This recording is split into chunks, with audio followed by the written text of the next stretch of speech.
Salut à tous, aujourd'hui je voulais faire une brève vidéo, euh, une vidéo réponse à Monsieur Steve Kaufman parce que je trouve que la vidéo qu'il a faite en français était très intéressante. Il l'avait fait aussi en anglais, mais ouais bon, comme je trouve que l'anglais est une langue qui fait un peu il joue un rôle de barrage à l'apprentissage d'autres langues étrangères. Je trouve que cette langue, dans une certaine mesure, c'est très utile de parler l'anglais pour pouvoir communiquer avec tout le monde. Mais je trouve que ça nous limite un peu dans l'apprentissage des autres langues parce que j'entends beaucoup de gens dire que l'anglais suffit pour aller partout dans le monde, ce qui n'est pas du tout vrai. Parce que j'ai déjà demandé à mon ami japonais si c'était vrai. Il m'a dit que personne personne ne comprendrait l'anglais. Enfin, la plupart des gens à Tokyo, si vous demandez quelque chose dans la rue, votre chemin ou quelque chose comme ça, personne ne va vous répondre parce que ils ont peut-être peur de parler anglais ou c'est ce qui est très normal. Même ici, je vais ouvrir une petite parenthèse ici. Quand il y a quelques jours, j'étais dans un bâtiment médical à l'UNIF et bon, il y avait une fille, je crois qu'elle était russe ou bon, elle venait d'une ancienne colonie soviétique ou quelque chose comme ça, j'en sais rien. Et bon, elle savait pas parler français et comme français, ben, elle s'amène au guichet pour demander une information et alors elle demande, elle dit à la dame, You speak English? Mais la dame, elle lui répond Yes, en hésitant un peu, comme quoi l'anglais c'est pas vraiment une langue vraiment internationale. Alors elle commence à poser des questions en anglais. Puis il y a la dame qui lui dit c'est pour médecine spécialisée ou médecine générale? Elle prend même pas la peine de répondre en anglais. Donc ce qui veut dire que les gens négligent un peu l'anglais ou ne voient pas la nécessité d'apprendre l'anglais. C'est une nécessité, mais bon, je veux dire que beaucoup de gens se bornent à l'anglais, donc c'est ça c'est vraiment pas marrant, quoi.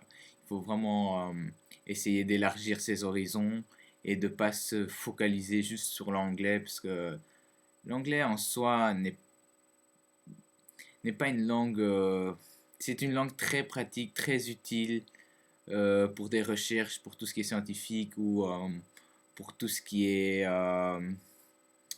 concerne le domaine international, mais ça n'a rien de spécial vu que tout le monde l'apprend, tout le monde le parle.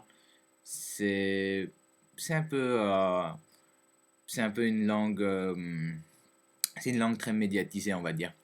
Alors, en réponse à Monsieur Steve Kaufman, je voulais dire que euh, quand j'apprends les langues étrangères, c'est la même chose que je fais presque les mêmes étapes que vous. Ça veut dire que je lis un tas de trucs, j'évite de me concentrer sur la grammaire.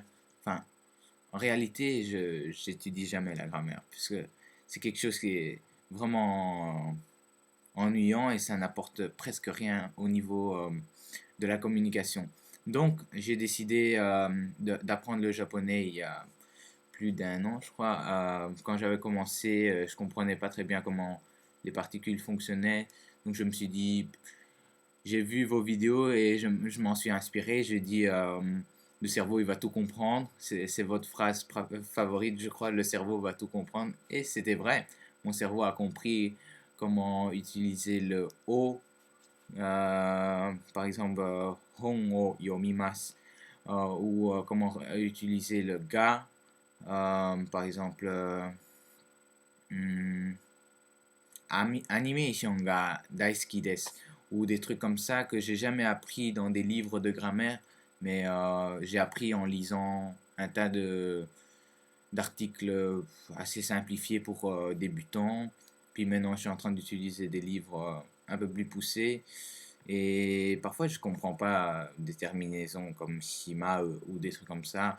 Alors, comme j'ai un ami japonais qui est très sympa, je lui demande un peu d'aide et je l'aide de temps en temps pour le français ou quoi, dès qu'il a des difficultés. Et je trouve que c'est très bien.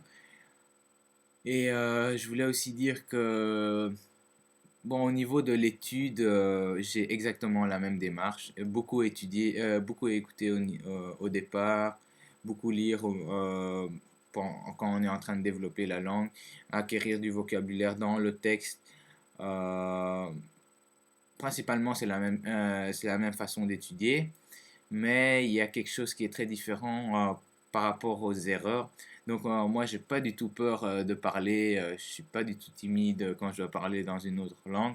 Au contraire, je parle même quand j'ai acquis, je sais pas, une centaine de mots. Quand c'est vraiment limité, j'essaie d'utiliser tout ce que je viens d'apprendre, le mettre en pratique quand j'avais appris deux, trois.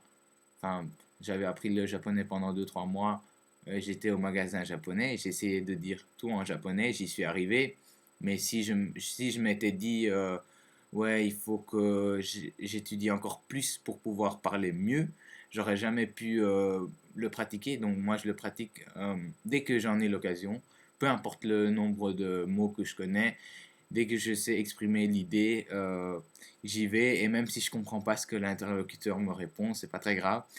Et alors, autre chose à propos des corrections, moi je veux que les gens ils me corrigent toujours, toujours, toujours quand je parle dans une langue étrangère.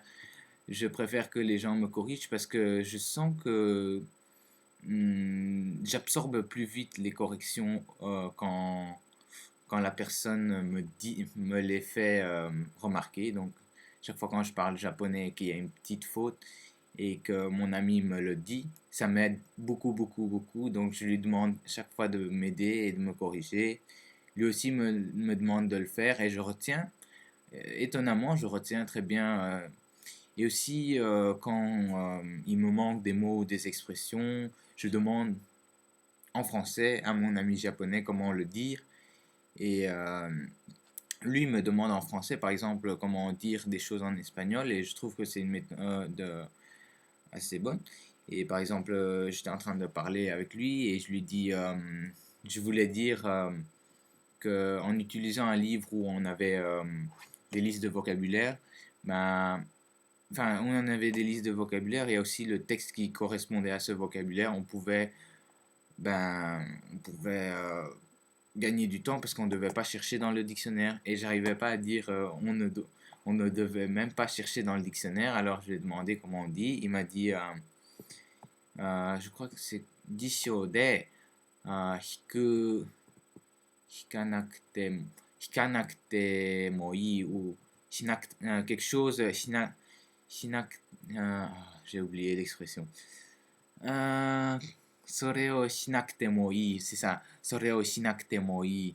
Et j'ai retenu tout de suite en parlant, en étant en contexte, en, en étant toujours motivé. Donc je trouve que c'est pas une mauvaise chose que les gens vous corrigent quand vous avez un certain niveau, quand vous arrivez à vous exprimer. Au tout début, ça peut être décourageant, mais si vous êtes motivé à 300%, il n'y a pas de problème hein, si les gens ils vous corrigent. Moi, je trouve que c'est ok quoi. Je vois pas en quoi ça pourrait déprimer les gens s'ils sont super motivés. Il y a des gens qui racontent des choses comme quoi vous avez un mauvais accent, si ça, vous écrivez pas bien. Mais faut pas se laisser distraire. C'est juste des choses qui peuvent se passer. Donc, je pense que le mieux, c'est de faire faire tout ce que vous dites, parce que c'est vraiment l'apprentissage naturel. Et la grammaire, c'est l'apprentissage, disons, scolaire, pas très naturel. On peut apprendre la grammaire, mais un peu plus tard. Genre, quand on a vraiment des bonnes bases, on peut s'attaquer à la grammaire pour mieux écrire et mieux parler. Mais quand on n'a pas encore acquis un certain nombre de mots, d'expressions, vaut mieux pas étudier la grammaire parce que ça va tout ralentir. Voilà, et je vous remercie beaucoup pour avoir visionné cette vidéo. Et je vous dis à bientôt. Salut!